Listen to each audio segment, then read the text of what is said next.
I love to go deep sea fishing. And many times when we're deep sea fishing, we catch a special fish called a stingray. And that's what I thought a stingray was, or some sort of a car. But I've come to learn that there's a new kind of a stingray.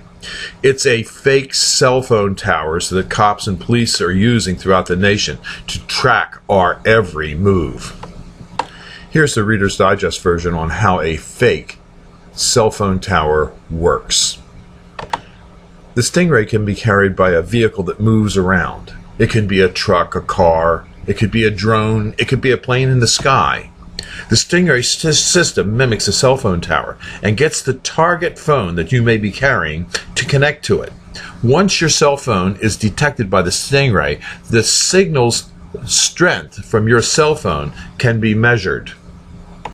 As the Stingray is moved from location to location, it measures your strength again, and by collecting the signal strength from your cell phone from several different locations, the system can triangulate and map your cell phone's location. The use of the Stingray isn't like a fisherman with a hook and line targeting a specific fish. It's a net that captures everyone at the same time. Most of the devices called Stingray are manufactured in the United States and are made by one company called the Harris Corporation.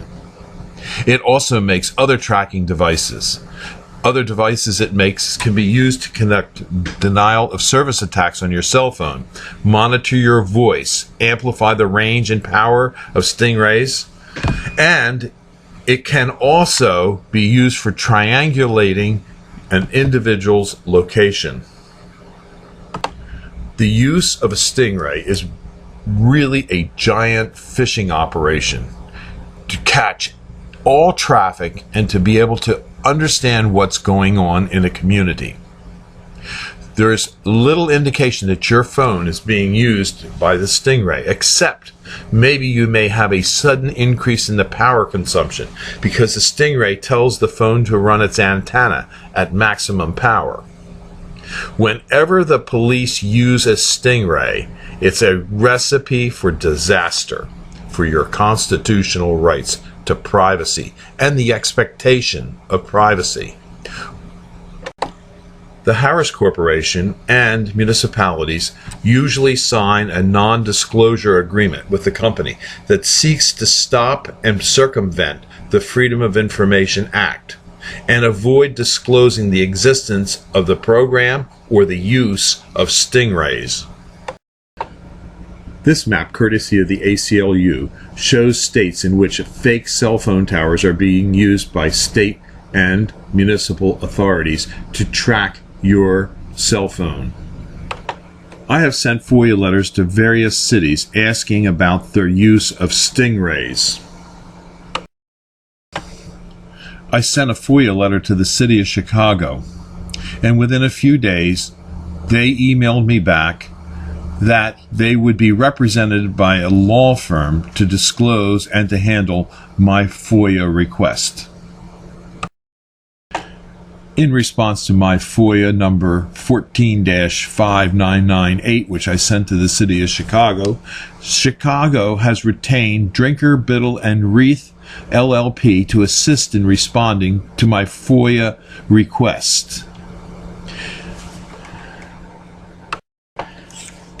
In answering my initial request, the City of Chicago has asked for a delay in sending me information because they claim that the requested records cannot be compiled by the public body within the time limits provided in paragraph C of this section without unduly burdening or interfering with the operation of the public body. And they also went on to say that there is a need for consultation, which shall be conducted with all practical speed with another public body or among two or more components of a public body having a substantial interest in the determination or the subject matter of the request. I have granted them their extension. In the meantime, if you have any information on Stingray use in Chicago, please forward it to me, bill@digatree.com, and I will be posting more information on the use of Stingrays in the city of Chicago. Thank you. I also believe that the use of the Stingray device is a violation of your Fourth Amendment right, and it's a theft of personal information using a theft of service from your device.